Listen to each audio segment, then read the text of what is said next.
पहुंचे हुए सीएम योगी आदित्यनाथ, क्या कुछ कह रहे हैं, सुनते हैं। सैनी जी,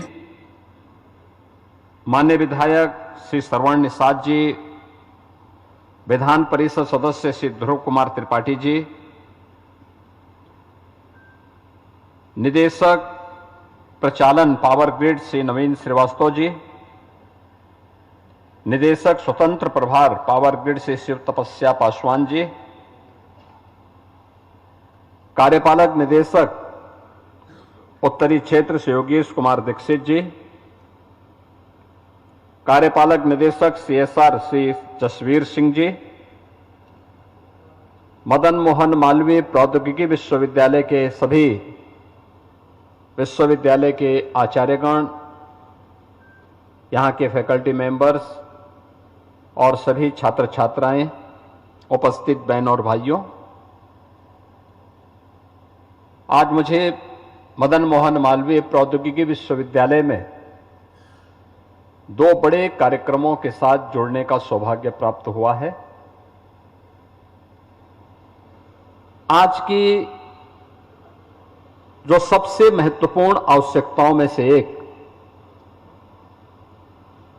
एक वर्ल्ड क्लास फॉरेंसिक लैब का उद्घाटन यहां पर आज अभी कुछ ही देर पहले संपन्न हुआ है, और दूसरा यहां की बालिकाओं के लिए पावर ग्रिड के सीएसआर से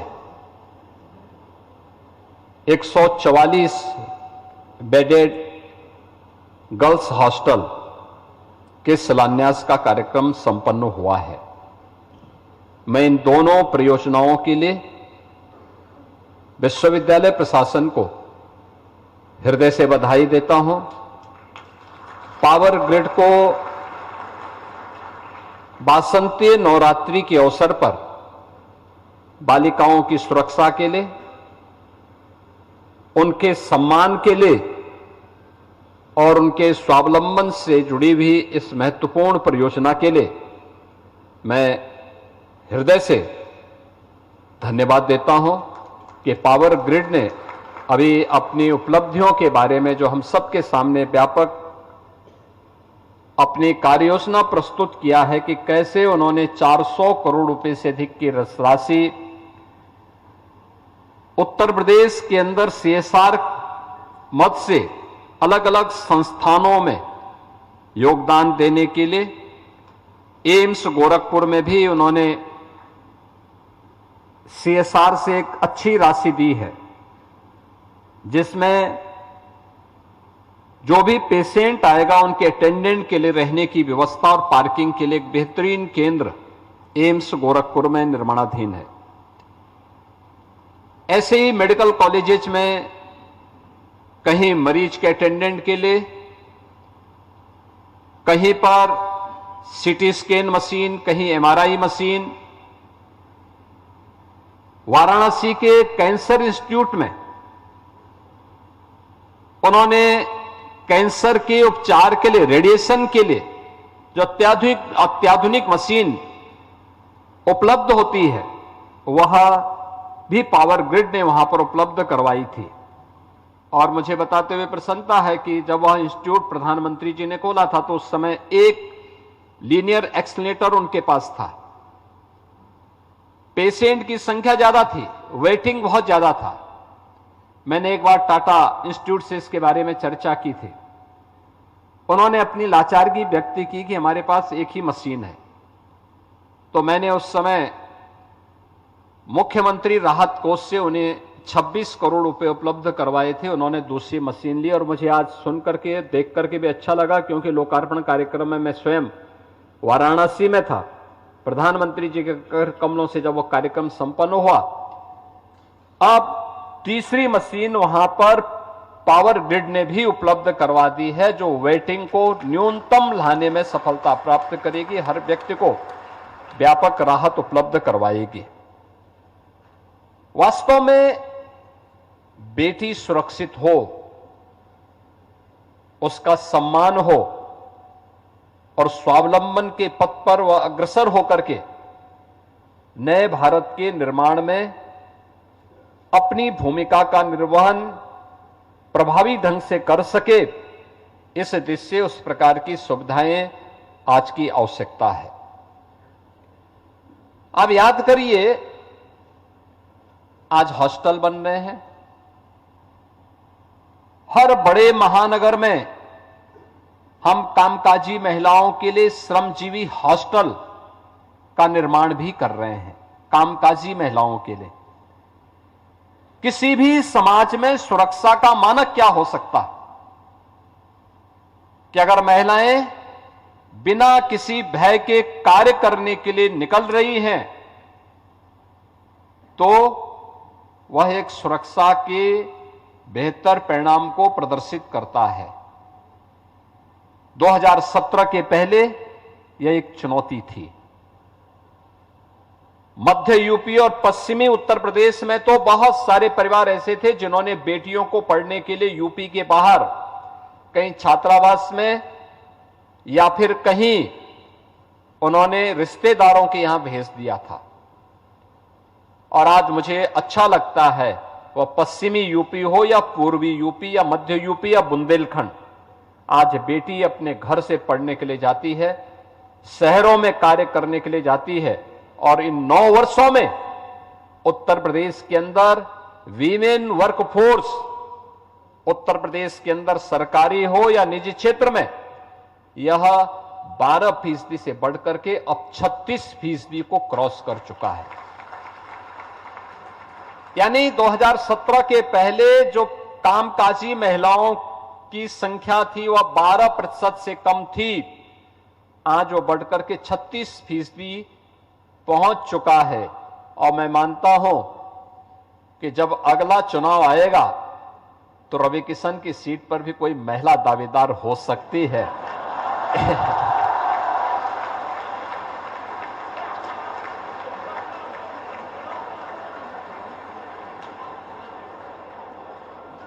देखिए, लोग चाहते हैं कि आपसे छुट्टी मिल जाए।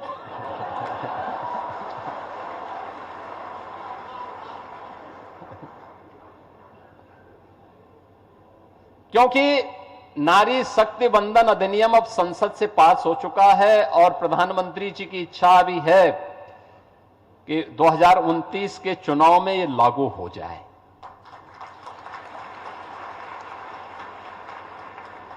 लेकिन उनकी सीट पे असर नहीं पड़ने वाला है, क्योंकि महिलाओं के लिए एक अतिरिक्त सीट बन जाएगी।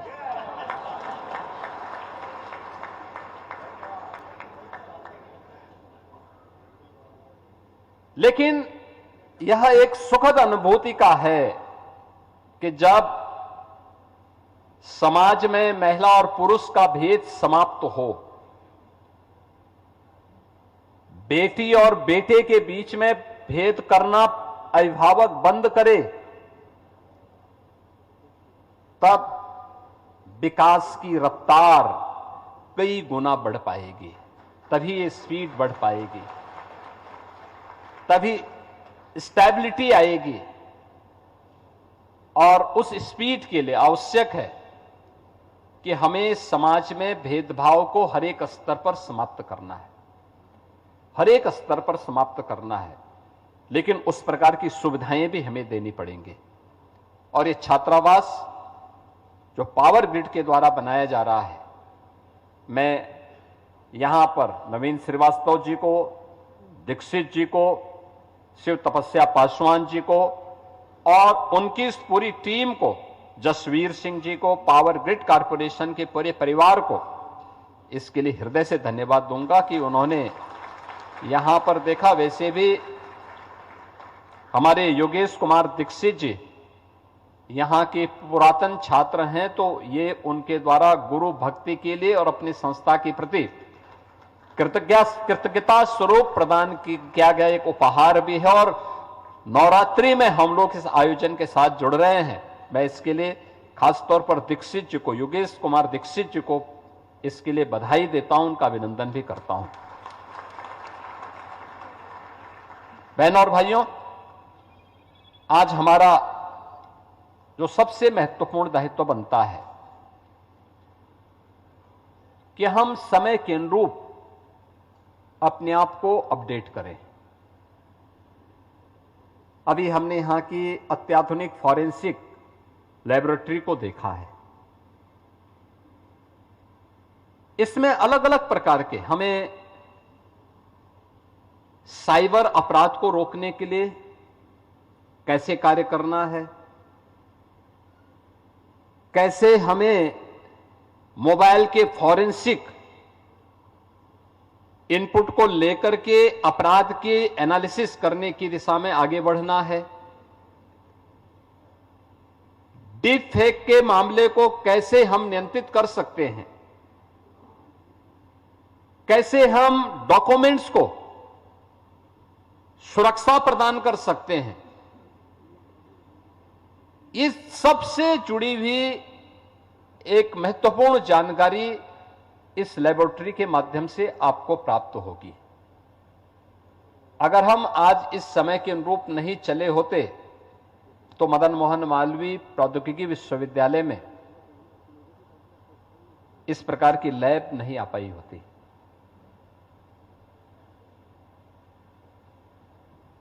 दो 2017 के पहले उत्तर प्रदेश के अंदर फॉरेंसिक की केवल 2 ए ग्रेड की लैब थी।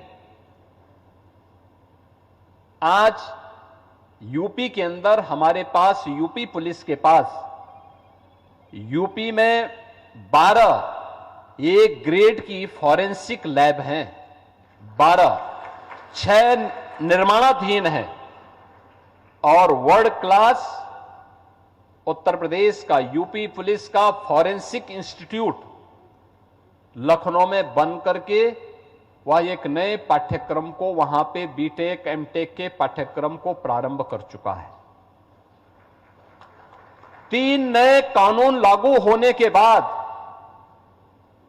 पूरे देश के अंदर 7 वर्ष से ऊपर की सजा के लिए किसी भी आपराधिक मामले में यह अनिवार्य किया गया है कि इसमें फॉरेंसिक एविडेंस आवश्यक है। अगर फॉरेंसिक एविडेंस नहीं तो अपराधी छूट जाएगा। इसके लिए हम लोगों ने 75 जनपद हैं, 75 जनपदों में प्रत्येक जनपद में 2-2 मोबाइल फॉरेंसिक लैब भी उपलब्ध करवाई है। आप सोचो, समय है 9 वर्ष, लेकिन इसी में 12 फॉरेंसिक वर्ल्ड क्लास की लैब भी बनी है, फॉरेंसिक इंस्टीट्यूट भी बना है, 6 निर्माणाधीन भी है और 75 के 75 जनपदों में हमने मोबाइल फॉरेंसिक लैब भी दे दी है। अब इतना मैन पावर कहां से आएगा? क्योंकि पहले हमारे विश्वविद्यालयों में, हमारे तकनीकी संस्थानों में फॉरेंसिक लैब नहीं थी, साइबर क्राइम से जुड़ी हुई लैब नहीं थी, एआई लैब नहीं थी, हमारे पास ड्रोन टेक्नोलॉजी से जुड़ी हुई कोई भी लेबोरेटरी नहीं थी, रोबोटिक्स से जुड़ी हुई कोई लाइब्रेरी नहीं थी, कोई भी इस प्रकार की लेबोरेटरी हमारे पास उसका अभाव था और हमें वर्तमान में अपने आप को तैयार भी करना था। आज हम लोगों ने तेजी के साथ इसका विस्तार किया। आज मुझे बताते हुए प्रसन्नता है कि उत्तर प्रदेश ने इस दिशा में जो प्रयास प्रारंभ किया, इतना ज्यादा मैन पावर आएगा कैसे? भाई हम 12 फॉरेंसिक लैब स्थापित कर दे रहे हैं, वो भी ए ग्रेड के। अपने आप में एक इंस्टीट्यूट होता है, 6 निर्माणाधीन हैं और एक वर्ल्ड क्लास का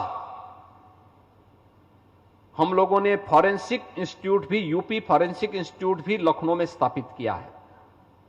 आप वहां की लेबोरेटरी को देखेंगे या ये लैब्स को देखेंगे, ड्रोन टेक्नोलॉजी से, स्पेस साइंसेस से, साइबर क्राइम से, डीएनए की लैब्स देखेंगे। एक एक लैब्स वहां 2.5 से 5 करोड़ के बीच में बनी है और कितनी अच्छी हाई क्लास की लैब बनी हुई है।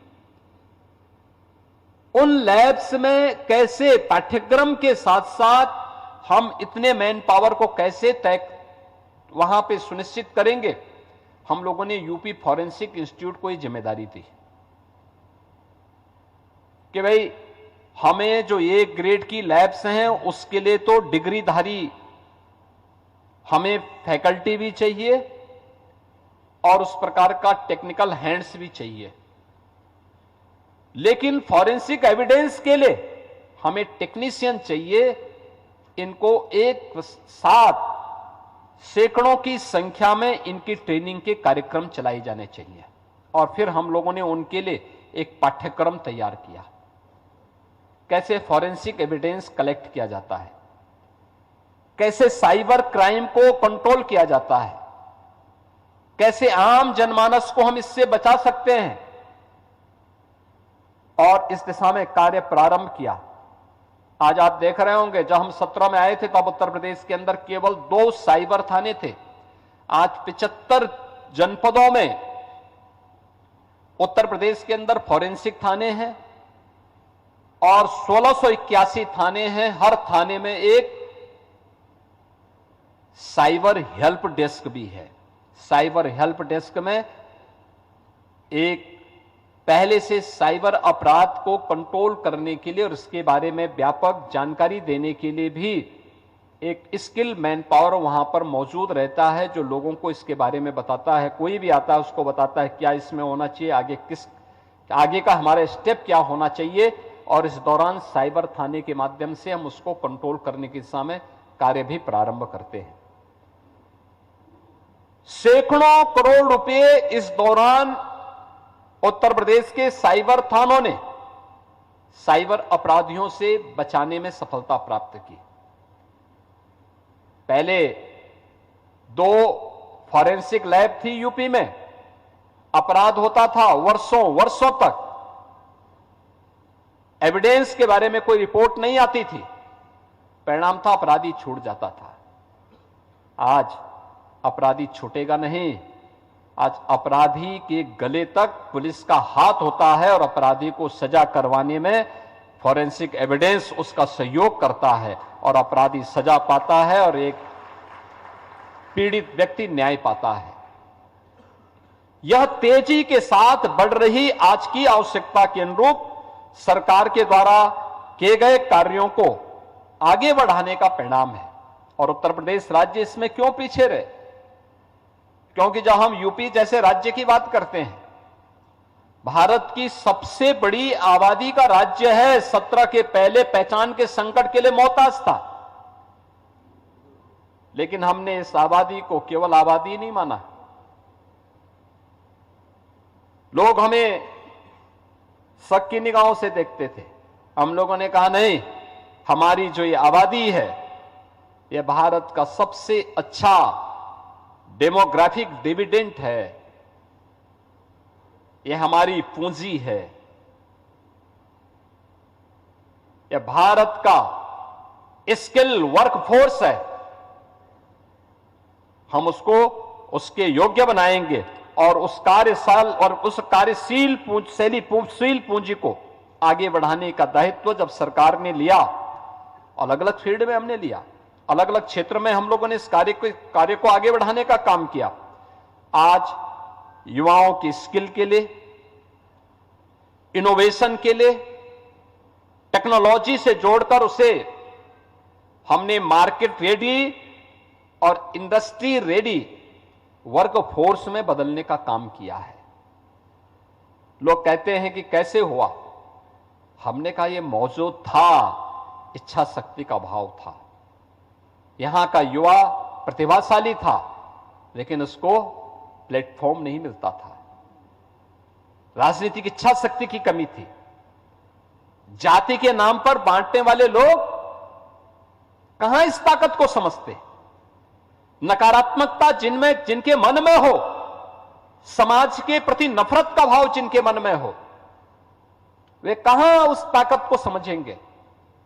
हमने कहा यूपी केवल भारत का कंज्यूमर बेस ही नहीं है, वह भारत का डेमोग्राफिक डिविडेंड भी है। हमें यहां के युवाओं को स्किल करना था, इनोवेशन के साथ जोड़ना था, टेक्नोलॉजी के साथ जोड़ना था, और इन सब के साथ जोड़ने का परिणाम क्या था? मार्केट भी उसके सामने है और इंडस्ट्री भी उसका हाथ फैलाकर के स्वागत करने को तैयार है। 96 लाख एमएसएमई यूनिट यूपी के अंदर, 3 करोड़ से अधिक लोग आज के दिन पे यूपी के एमएसएमई यूनिट में काम कर रहे हैं। 2017 के पहले एक प्रकार से यह सिक हो चुका था, बंदी के कगार पर था, और परिणाम क्या था? यूपी बीमारू हो रहा था। सड़कों की स्थिति दयनीय थी। हम लोग जब 17 में आए थे, खराब स्थिति थी इंफ्रास्ट्रक्चर की। सड़क है कि गड्ढा है, कुछ भी पता नहीं होता था। आज तो ये देश का एक्सप्रेस वे स्टेट हो गया है।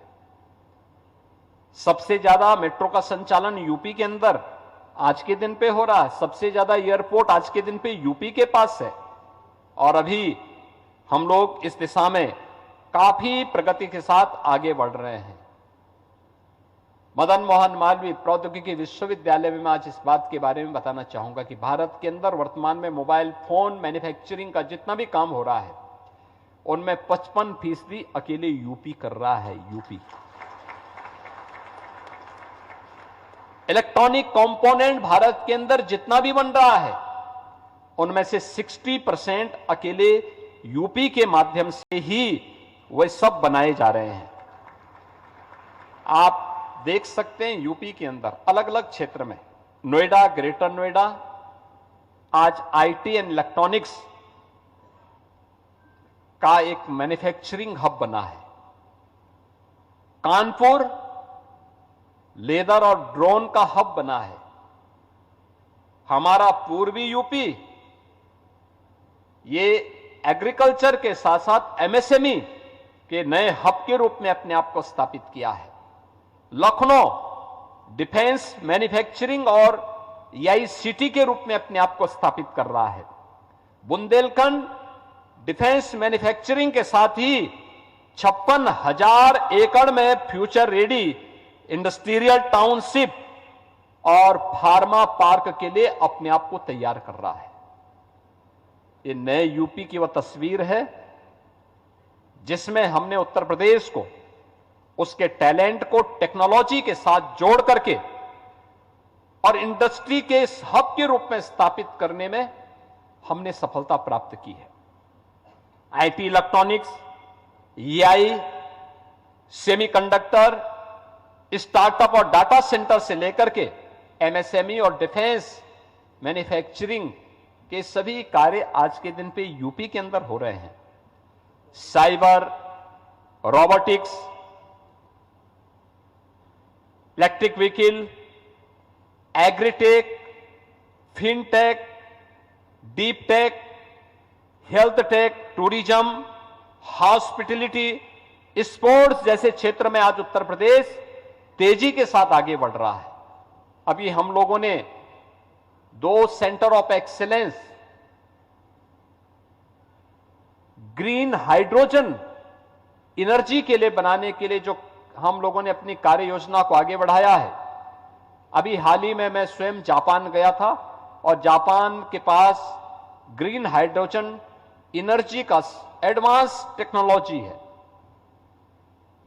अभी जापान की वो टीम यूपी के अंदर आ रही है और उसी दिशा में कार्य करने के लिए हम लोगों ने मदन मोहन मालवीय प्रौद्योगिकी विश्वविद्यालय को भी चयन किया है कि मदन मोहन मालवीय उस ग्रीन हाइड्रोजन को एनर्जी के रूप में, क्योंकि आप देखते होंगे उत्तर प्रदेश के अंदर देश की दुनिया की सबसे उर्वरा भूमि ही नहीं है, बल्कि सबसे अच्छा जल संसाधन भी है। और जल, इसमें अगर आप देखेंगे जल के फॉर्मूले को ही अगर आप देखेंगे, 2 मात्रा हाइड्रोजन की है और 1 मात्रा ऑक्सीजन की है। ये 2 मात्रा को आप एनर्जी में बदल देंगे तो उत्तर प्रदेश तो एनर्जी के एक नए केंद्र के रूप में दुनिया के अंदर अपने आप को स्थापित कर देगा। आपको पेट्रोल और डीजल पे फिर निर्भर रहने की आवश्यकता नहीं पड़ेगी। हमारा किसान भी है और आपका यानी वो इथेनॉल से भी एनर्जी दे देगा और आप ग्रीन हाइड्रोजन से दे देंगे और रिन्यूएबल एनर्जी के साथ उसको जोड़ देंगे ये ग्रीन हाइड्रोजन एनर्जी उसको आगे बढ़ाने में एक बड़ी भूमिका का निर्वहन कर देगा। और हम लोगों को देख के बहुत अच्छा लगा कि इस दिशा में कार्य हो रहे हैं। IIT कानपुर और SGPGI लखनऊ के साथ हम लोग आज मेडटेक पर काम कर रहे हैं। ऐसे ही डीप टेक पर IIT कानपुर और IIT BHU के साथ हम काम कर रहे हैं। पूर्वी उत्तर प्रदेश के अंदर एग्रीटेक पर वर्ल्ड बैंक के साथ मिलकर के उत्तर प्रदेश सरकार कार्य को आगे बढ़ा रही है। हमने पूर्वी उत्तर प्रदेश के 28 जनपदों को इसके लिए चयन किया है और बुंदेलखंड के जनपदों को इसके साथ जोड़ा है, जहां पे एग्रीटेक पर राज्य सरकार तेजी के साथ इसे आगे बढ़ाते हुए इसमें निवेश, इसमें नवाचार और इसके माध्यम से रोजगार के नए नए द्वार खोलने की दिशा में हम आगे बढ़े हैं। आज मुझे बताते हुए प्रसन्नता है, उत्तर प्रदेश तेजी के साथ इस दिशा में आगे बढ़ा है और आज का एक समारोह उसी कड़ी को आगे बढ़ाने की दिशा में एक मील का पत्थर साबित होने जा रहा है।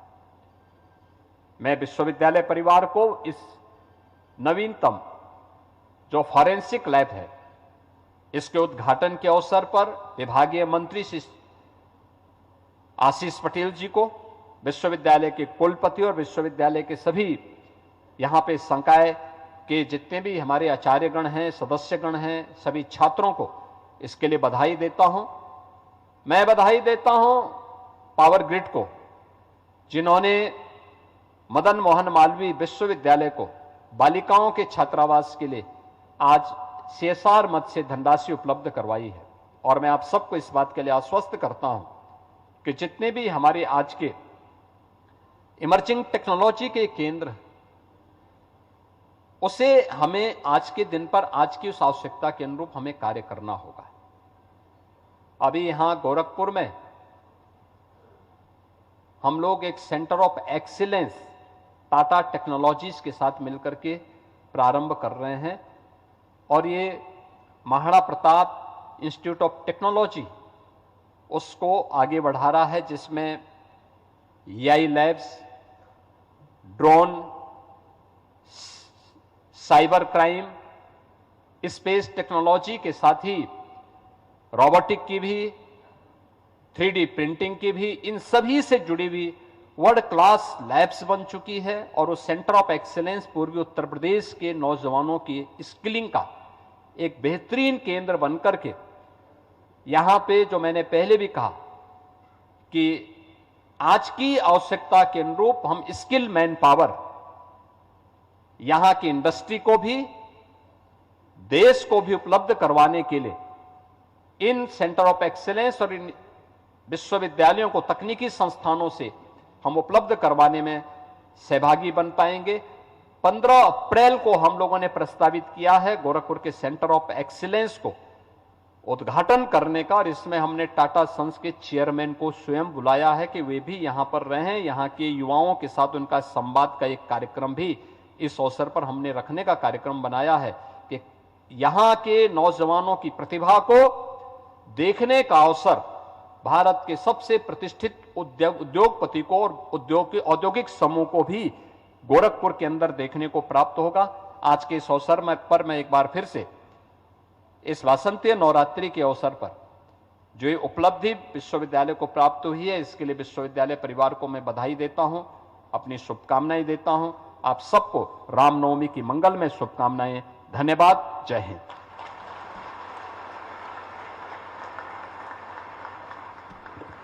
बहुत बहुत प्रेरणादायी उद्बोधन से